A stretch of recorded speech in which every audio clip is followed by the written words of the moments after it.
senadora Tereza Cristina, do PP do Mato Grosso do Sul, sinalizou, Berenice, a aliados que aceita ser candidata a vice-presidente na chapa de Flávio Bolsonaro à presidência da República, e aí com a possibilidade de progressistas, que formam a federação com União Brasil, passou a rediscutir a posição de neutralidade na disputa presidencial desse ano, é isso? É isso, até porque eles têm aí até dia 14, salvo me engano, de agosto, para oficializar, registrar as candidaturas e também a questão das coligações nacionais.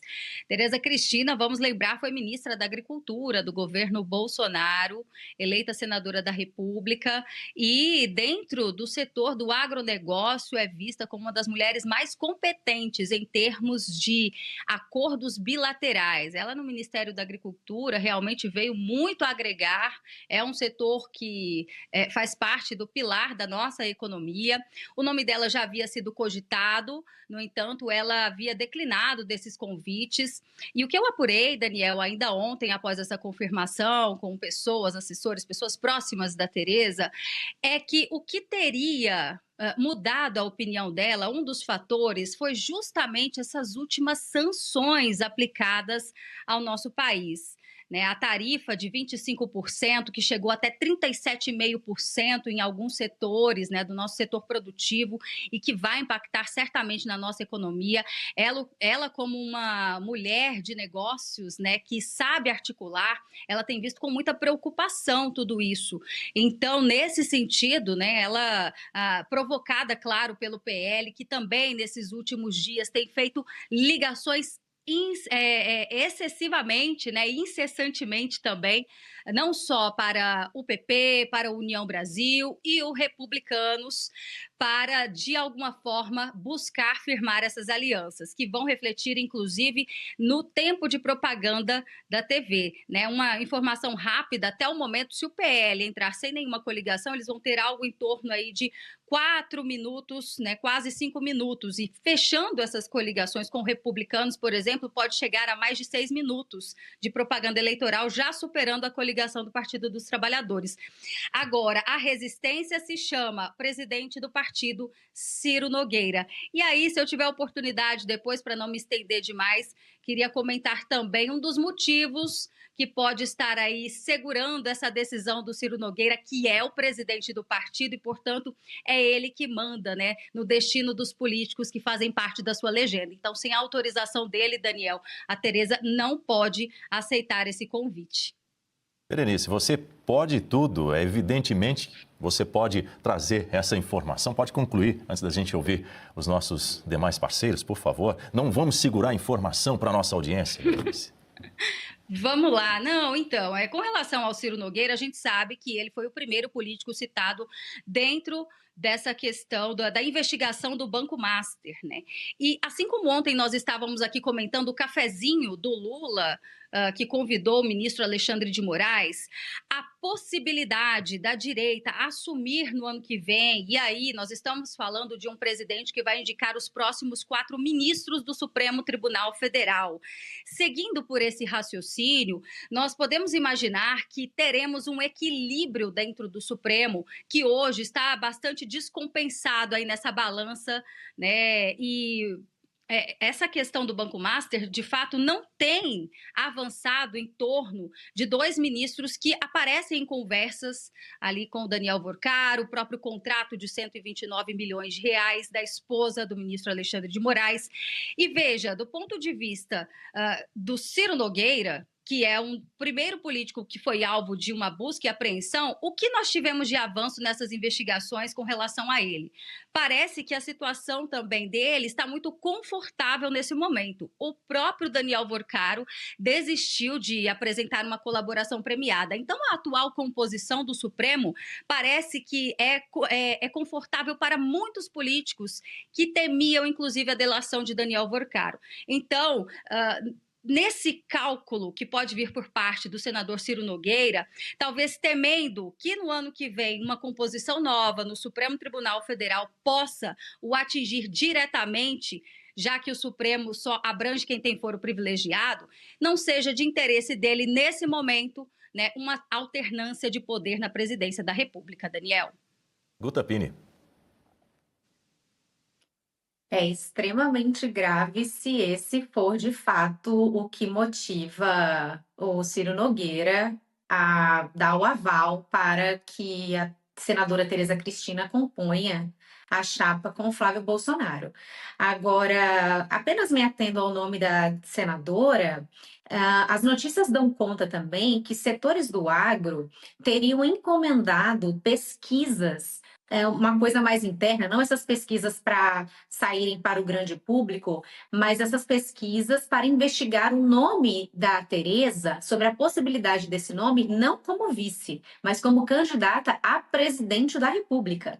Então, para vocês terem noção da influência de Tereza Cristina no agro brasileiro.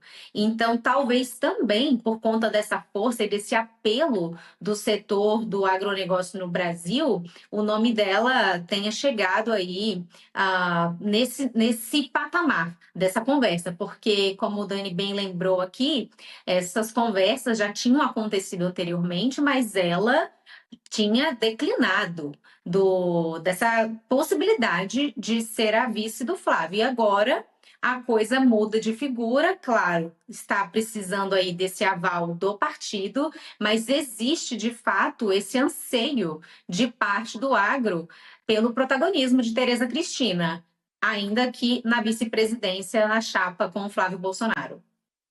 Professor Marcelo Suano, também queremos te ouvir. Tem alguns dados que, para mim, me parece que são fundamentais. O primeiro deles diz respeito a Tereza Cristina, ela ter aceito. Para ela, seria muito mais confortável ela ser senadora, porque ela teria o cargo por 8 anos. E isso dá uma certa estabilidade, vamos colocar dessa maneira. Mas ela aceitou. O que consta é que ela aceitou. O grande problema é que o nosso sistema partidário dá a uma condição em que todos os membros do partido acabam tendo que se submeter às decisões do presidente. O presidente é quem manda, porque ele que decide, afinal de contas, verba, ele que decide a legenda, ele decide quem receberá ou não protagonismo numa campanha eleitoral, os cargos que ele acha que podem ou não ser relevantes, ou que podem ou não ser aplicados, ou decididos para tais ou quais pessoas, além do fato de que o cargo de deputado federal pertence ao partido, não pertence ao deputado. Ou seja, é muito poder que é dado para um presidente de partido no sistema eleitoral que obriga em que o indivíduo fique vinculado a um partido para concorrer, exceto no caso do senador, que ele é obrigado para concorrer, mas ele não precisa ficar uma vez sendo eleito, porque o voto é considerado como pessoal dele e não do partido. Mas isso é apenas uma confusão muito grande. Por qual razão essa confusão interessa? Porque demonstra qual é o grau de interferência que um presidente no partido pode ter. Eu concordo com parte expressiva daquilo que a Berenice trouxe, a preocupação do Ciro Nogueira em função de membros que possam ir para o STF, mas eu acho que isso é muito menor perto daquilo que o assusta. O que o assusta é o simples fato de que, independentemente de quem estará neste momento ou num futuro próximo no STF, afinal de contas, qual é o nível de poder que lhe será garantido e cobertura que lhe será garantida até chegar a questão dos ministros poderem julgá-lo ou não. Aí é que está a grande questão da minha perspectiva. Voltando para a Tereza Cristina. A Tereza Cristina, me parece que ela disse sim. As informações que eu busquei e que chegaram são concretas. Ela disse sim, eu quero, mas depende daquilo que esse presidente do partido está negociando. Então, ele está infernizando a vida de todo mundo, em especial da Tereza Cristina, e, além disso, ele está negociando, ele pode estar negociando formas de se blindar. A questão toda é, ele vai estar negociando com quem? Esse é um outro problema. A probabilidade dele migrar para o Lula é alta, tão alta quanto a probabilidade dele continuar com Flávio Bolsonaro ou vir para uma terceira, entre aspas, via, que seria a própria Tereza Cristina. Mas aí seria mais uma confusão para o processo eleitoral, porque a Tereza Cristina entraria de última hora para disputar a possibilidade de ir para um segundo turno. Que o agro gosta da Tereza Cristina? Gosta, por uma razão simples. Ela é competente tecnicamente, ela é competente politicamente, ela é competente em termos de negociação e ela tem uma postura que traz uma aura de altivez para ela e ela se comporta com imponência. Isso é um traço espetacular para qualquer liderança, seja ela para concorrer para uma vice-presidência, presidência ou Senado, ela traz isso. Tanto quanto a Daniela Marques. A Daniela Marques, ela traz uma certa imponência também. O peso da Tereza Cristina é muito grande, porque ela carrega todo o agronegócio. E o agronegócio dirá para ela, olha, nós temos alguém habilitado para ir nos Estados Unidos negociar aquilo que é o nosso interesse em qualquer tarifa. Isso que é o ponto. Estamos aguardando agora qual será a decisão do Ciro Nogueira. Berenice Leite pediu a palavra, diga. Eu concordo com o professor Suano sobre esse questionamento, né? E acho que quem está nos assistindo também fica se perguntando por qual motivo, né, o presidente do partido não vai querer ter ali um nome da sua legenda encabeçando a chapa presidencial que tem grandes chances de vencer, inclusive, essas eleições. E talvez a resposta esteja na mesma toada do que está acontecendo com os republicanos lá em Minas Gerais, né? O Marcos Pereira é o presidente do partido, ele sabe que o Cleitinho tem muita chance de vencer o governo lá de Minas, no entanto, está segurando essa decisão e não quer de fato agora que ele registre a candidatura. E aí vem mais um acordão que acontece nos bastidores, Daniel. A informação é que lá em Minas Gerais um acordo está sendo construído justamente para proteger um deputado federal, que é o Petersen. Esse deputado, parece que ele já foi até indiciado dentro do inquérito do roubo dos aposentados. E um acordo estaria sendo construído nos bastidores para que os republicanos, que tem muita força lá em Minas, retire o seu time de campo, inclusive o nome do Cleitinho, deixando, né, que ali o opositor que tem mais chances vença as eleições. É horrível a gente saber de uma situação como essa, mas se de fato o republicano segurar a candidatura, por exemplo, do Cleitinho, a gente vai estar concluindo que é realmente esse acordo que aconteceu nos bastidores. E é por isso que eu não descarto a possibilidade de Ciro Nogueira também colocar ali, né, os seus interesses à frente dos interesses da República, Daniel. E se você pudesse ter acesso aos bastidores do Sem Filtro e conversar direto com os comentaristas e âncoras da Oeste?